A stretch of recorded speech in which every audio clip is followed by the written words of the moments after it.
Jack Fletcher, Tough Sports TV, and I'm delighted to be joined by the manager of Rylan Charlton, Mr. Dan Naylor. Dan, how are you today? Yeah, all good, Jack. How are you? Yeah, I'm very well, thanks. So, time's ticking, not long to go. 20th of Feb, Rylan Charlton versus the self-proclaimed Albanian king, Florian Marku. Exciting times. How's preparation going? Can't wait. Obviously, there's a little delay due to the boxing board with COVID, but yeah, absolutely can't wait. Had a full camp, which is lovely. Obviously, Joe Laws, we got 13 days. So by the time I got the call and made the fight, we was literally in the bubble and fighting. So this one, full camp, full prep, the best sparring possible. Literally 20th can't come quick enough. We're all buzzing. Just going back to that Joe Laws fight, I think it's fair to say the general consensus beforehand, Joe Laws was a clear favourite to win that fight, but Rylan went in there, absolutely smashed him to pieces and got him out of there very quickly. In terms of sort of learning after that fight, how much did Rylan learn from that fight? To be fair, we knew, me, his coach and Rylan, we knew the level he was at. It was all about getting the opportunity. And even with 13 days notice, Joe's not a bad lad. A lot of people have jumped on it, said he was overrated, said he's this, he said that. He'll come back and he'll do well, but there is levels in boxing. It's an old saying, but it's a true one. And as a team, we knew he was levels above. To be fair, he's learning more in sparring. He learns in the gym every day, learns in sparring. That was just a case of perform on the night, show your skills, and we knew he'd pick up the win in style, and that's exactly what he did. Florian Marku's obviously going to come straight out the blocks in this fight and, move into the centre of the ring and put on his power and try and impose himself on Rylan. But Rylan's got a similar kind of style as well, plants his feet, lands heavy shots. What strategy are you going to implement in this fight for Rylan moving forward? Honestly, Jack, I'm not too sure. I think, obviously, I've seen a lot of Florian's fights and I've seen him what I describe as hurt. His legs are stiffened up. He took a few shots off Jamie Stewart and he didn't like it. I actually think he may try and box, if I'm honest, to start with. As I said to you off mic, I'm not Rylan's trainer. He's got a brilliant trainer, the quiet man, no social media, Frank Sictonez. Worked with him from the start, with his dad as well, and he'll have a game plan. But we're not talking about stepping backwards. We're coming to win and look good. I can't see this going 10 rounds at all. Going back to the Florian Marku Jamie Stewart fight, how would you analyse that performance? To be fair, Frank's doing more of the analysing than me, but we're a very tight-knit team, so I've been having a look at myself. We haven't actually watched that fight too much. It's more about watching the best Florian Marku. I don't think that was the best Florian Marku. I do think he won. Obviously, I've seen the fight a couple of times. I wasn't that impressed, but he can and will perform better on the 20th. So we're preparing for a better Florian Marku than the Jamie Stewart fight. I've seen on sort of social media recently as well that Rylan's getting some great sparring. He was with Carl Greaves just recently. Yeah. Carl's a great guy. I know you know Carl quite well. Yeah, he's a top man. Obviously, David Evyesin's one of his boys that he trains. He's over from Russia. We knew it'd be great rounds. So, yeah, we got some great rounds in. Rylan has always travelled miles and miles along with his trainer, Frank, for the best sparring that I organised for him. And he has learnt so much. He's been down Matchroom endless times. He's been in with world-class operators. And I do think that makes a big difference. He always steps out of his comfort zone and he's improving all the time with that type of sparring. Just kind of rewinding to the early days, how did yourself and Rylan get acquainted with each other? So I live about an hour away from Norwich, which is where Rylan trains. His trainer and I were about the same age. We used to box amateur, got to quite a good level. And he's known me for years. His dad has been training Rylan since he was an amateur. They wanted to turn pro and Frank started training him. They wanted someone they could trust. Like I said, I've known Frank for years. They wanted to go a different route. Like I say, Rylan's done it the hard way, from literally having to get sponsors to pay for opponents so he could fight. And they wanted someone who could take him a different route, not boxing, moving fast, not boxing locally. He's boxed all his pro fights in London when he was selling tickets, which is obviously hard graft. And yeah, we linked up that way. So from the start, I've been there. Frank, his coach, trusted me, and the three of us have stuck together, and we're going to be there till the end. There's a lot of a hype surrounding this fight. It's a highly anticipated fight. Both guys, absolute warriors in the ring. But I've seen a couple of bits on social media just recently, an interview with Clifton Mitchell, who's now training Florian Marku, and he said that he's going to go in there and make it light work, like it's going to be an easy night's work for Florian Marku. When you watch interviews like that, or you hear statements like that, Dan, what's your mindset in regards to that? Look, we're compared to Florian Marku, Sam Jones, we're the quiet guys. You know what I mean? Rylan, he's not about the bad talk. He's not about calling people out. But once he gets in that ring, he is an animal. We know what he can do. I know what he can do. Proved last time the occasion won't get to him. I mean, light work, they know that's not true. They know they're in for one hell of a fight. And I just only can see one winner, and that's Rylan. I mean, hypothetically, he goes in there, puts on a dominant performance and gets a win over the line. How good is Rylan Charlton? I mean, are we talking British title level? Do you think he can get even further than that, Dan?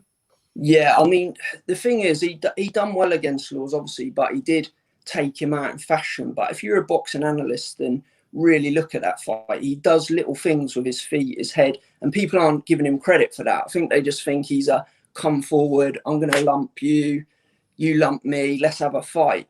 Don't get me wrong, his style is come forward, but he worked on so many little things with his trainer, Frank, and he can box. The kid can box, but with an aggressive style. He's a box fighter, and it can take him a long way. He's got a lot of potential in there. Obviously, he got one big chance, and I honestly don't think he could have done anything more to prove what he's about against Joe Laws with 13 days notice. Florian is just going to be another fight. That's how we see it, as another fight. If he's going the direction we think, it will be a win for us, and we move on. It's a big occasion, it's a big fight, but to us, it's literally just two men in a ring. It's going to be an empty hall, and Charlton's an animal when he's in there, and he's going to be aiming to take Florian out. What's the long-term plan then, Dan, for Rylan and yourself? To be fair, after this, he puts on a display we all hope and as a team and think he can do, which will be an impressive stoppage. I believe he becomes sort of a little overnight celebrity in the boxing world. There's a lot of hype around this fight. He's going to be a big name after this fight. He's already had endless people calling him out. I mean, he just laughs it off. The guy is so chill. I've never seen someone who can go from that chill to getting in the ring and just wanting to hurt someone. He just flips the complete opposite. But yeah, I think afterwards, like I said, I think he'll be a big, big name, if I'm honest. We're going to sit down with Eddie and see which way they want to guide him. Obviously, we managed to get a deal with Matchroom, and we know they'll be able to take him places. And after this win, it's time to sit down, see what direction they want to go, what direction we want to go, and meet in the middle and find a good route. Charlton wants titles this year. Charlton does want to go for titles this year. And after Florian, he'll be ready, step up English, and then we want to move him quick. Do you believe that Rylan will need to switch up his strategy against Florian Marku, or is it just a case of feeling out process? If they're both going to meet in the centre of the ring, that's what might happen toe to toe. I still got a little feeling Florian might try and box. I think, you know, he's been wobbled. He's been. I feel like he's been hurt. Everyone knows Charlton can punch. I mean, I've seen him knock out middleweights in sparring, big gloves, head guards.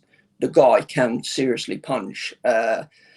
If he comes to fight, great, we'll fight. If he doesn't, Charlton will track him down and hurt him. Either way, basically, he's coming to knock him out. Not in a reckless fashion. He can box, he can move his head, as I stated earlier.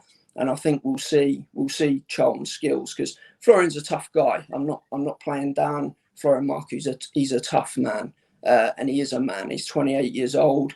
He's strong as an ox. He's big for the weight. It's going to be a tough fight, but like I say, levels, and Charlton will show that on the 20th, no doubt. Looking at Florian Marku's last performance against Jamie Stewart, and the fact he's calling people out left, right, and centre. Obviously, Rylan quoted that in the interview. Do you personally feel that Florian Marku is a tad overrated? I think he overrates himself. I think his manager or agent, Sam Jones, I think they're just jumping the gun. I mean, calling out Conor Benn. Look how well Conor Benn's done. Yeah, he had a rough start, but he's improved. You know, he wasn't polished to start with, but he's got to be one of the most improved boxers in the UK. Calling him out on his 7th fight after boxing like that against Jamie, I find that disrespectful. I think Rylan said in an interview, come on, you need to concentrate on Rylan Charlton because that man is coming to take your head off in tiny little 8-ounce gloves.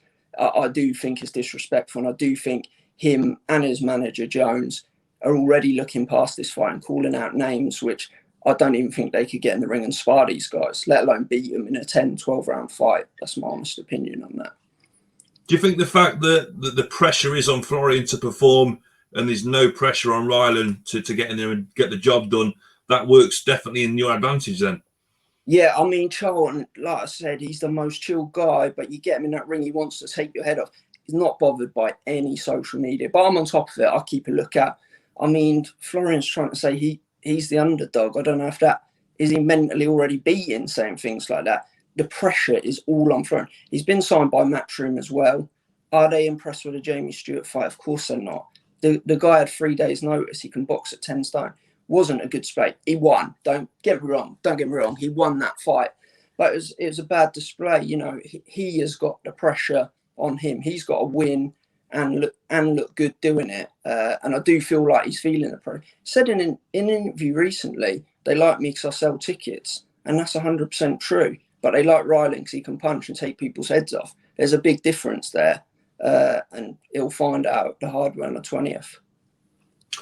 So on the night, Rylan Charlton, Florian Marku. Are we going to see a big knockout on the night? I can't see anything else happening. Even if Florian tries to box on a back foot and switch hit, I just don't think he's got the skills. And Charlton will track you down. Charlton will get to you. It's a 10-round fight. It's not 4 rounds. It's not a hit and run job that can be done here. That's 10 3-minute rounds of someone on you who can punch. And to get Charlton out of there, you'll have to nail him down to the floor. I've said to Sam Jones, he's tried to bet me crazy money on the fight. I said, look, if your guy wins, I'll shake your hand and say I got it wrong, but I just don't see it. I feel like, and if they meet in the middle, it's going to end quicker than anticipated because Charlton will thrive off that and go straight to war. Have you had much communication with Sam Jones on the run to this fight? Yeah, there's been making the fight a few back and forths. Yeah, he's confident, but he's a character, isn't he? I think he knows. I think he knows deep down that they're in deep water here. I can just tell they're in deep water here, and he knows it. So you're effectively saying he's a little bit nervous about it, but he's fronting a little bit. You got it spot on there, Jack. The confidence is, like I say, we're a chill team. We're not going to mouth off. We're not going to shout our mouths. We know the levels we're at. It's almost like he's overplaying it. I mean, the money he's betting me. If he's got in that bank account, brilliant. Knock a few O's off, and I'll probably have that bet with you, Sam. But yeah, he's just fronting it because he knows. I mean, a lot of the public, they're all going for a Charlton KO. It's pretty even with the bookies, but yeah, I think Sam knows. He hasn't been in the game that long, but I think he knows here what's going to happen. This is clearly a life-changing fight for Ryan. I mean, the Joe Laws fight was fantastic, and that opened so many doors and got you into Matchroom. But get a convincing win against Florian Marku. It's just madness. The kid's still working, Jack. He works in a care home. Like I say, the nicest guy. He must be the only Matchroom fighter who drives a Toyota Corolla, but Eddie's already had a word with him. He said, you win by knockout and I'll sort you out a new motor. So let's hope Eddie sticks to that, because he did say he's going to switch up the Toyota Corolla for something a bit better if he knocks out Marku. So, yeah, but like you say, mate, it's crazy. He boxed last year, January the 30th, 2020, 4 rounds on a dinner show. Got paid £400. The kid was buzzing. He was over the moon with it. So the difference he's made in a year, it is a huge fight. And the winner does go on to big things. The winner will come from this, like I say, a little mini star. And I do feel like they'll go places after this. So it's a big life-changing fight, like you say. So he'll be handing his notice in at the care home within the next 3 weeks. Then, would you say? I don't know. They love him there, Jack. That's the problem. I think he quite enjoys it. All the old residents, they absolutely love him, talking to him about the boxing. I mean, in camp, I think he is going to, long term, we get the win, as we believe. And if everything goes to plan, I think when he's deep in camp, he can't work really. The miles he's travelling, he's getting 2 hard sessions in a day with his trainer, Frank. Yeah, he's going to have to go. In between fights, I think it's good. Mentally, I think it's good to tick over in there, and he can still train and keep fit. But when he's deep in camp, I think, yeah, he's gonna knock it on the head. But Minton Care Homes is where he works, and they've actually sponsored him as well. So they've done that. You know, it's good for him, and I think it's good publicity for them as well, because he's such a nice guy. I know that fighters and managers can't really look past the next opponent, but you know, ideally, I mean, this time next year, February 2022, where would you like to see Rylan and yourself? Like I say, it's all about the 20th. Look, but I'm always thinking outside the box, what's going to happen in the future. But Rylan's focus and his trainer's focus, 20th. We've got to win that fight. At the end of the day, that's a massive, massive fight. Lose that, he'll come back, but it's hard. We believe he's going to win. But of course, I look forward. I'm looking at the welterweight division. I'm looking at all types of things. But I think if we can get a big win on the 20th, I'd like to get a test a bit later in the year, around the summer, and then go for the English around Christmas, if possible. And then I really think he should be looking at the British title come 2021, which would be amazing. It's one of the best belts in boxing. And yeah, he wants that. I want that. His trainer wants that. And we believe he's got more than enough talent to win that belt at some point next year. Maybe a potential matchup with Conor Ben in the future then at some point. Look, I'm not going to do a Florian and start saying things like that. But Conor's a great fighter. Then Charlton and Conor have shared numerous rounds. Great spar. I mean, people would pay pay-per-view to watch the spar, let alone the fight. But Conor's a great fighter. He's going his way. You know, let Conor do his thing. He's world ranked. We're just, whoever's got the British title in 2021, we want it. So whoever's got that, sparring partner, friend, whatever, we're coming for that title next year. So what happens with who's got it is not down to me, but Charlton wants that belt next year. Good stuff. So the 20th of February, not too far away. I mean, on the run up to the fight, what's the sort of plan for Rylan for this week, part of next week? Obviously the snow's crazy today, so I don't want him out on them roads. Little slip, the ankle turn, we're having problems. So now he's getting some I won't give away who, but he's getting 2 really good spars in this week, 2 final spars, matchroom fighters, sharp, fast rounds, finish strong. We go into the bubble on Tuesday, Jack. So he's going to have a good week of training, then sharpen up all week in the bubble. Weight's absolutely fine. I mean, the kid must have 3-4% body fat. He's a beast. So yeah, weight's absolutely fine. Hard week this week, 2 good final spars. And then Bosch, Tuesday, we're in that bubble, sharpen up, get the weigh-in done. And then Saturday night, it's wartime. I think this is almost feels like it should be a main event. I mean, there's that much hype surrounding it. And both these guys, that the heavy punchers, plant their feet, very aggressive in the ring. And it's going to be an exciting fight to watch. You got a round prediction? My honest opinion, I don't really think Sam Jones or Florian want this fight. I mean, they've binned Don Charles, great trainer. They've binned him off. Is he even training with Clifton? There's some Greek kickboxing coach that he's trained by as well.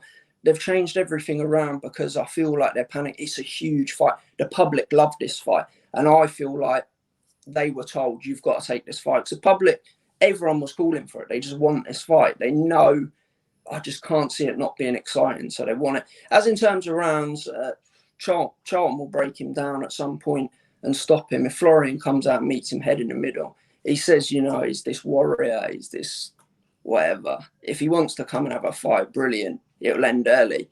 If he wants to box and utilise his kickboxing skills, I'll go with.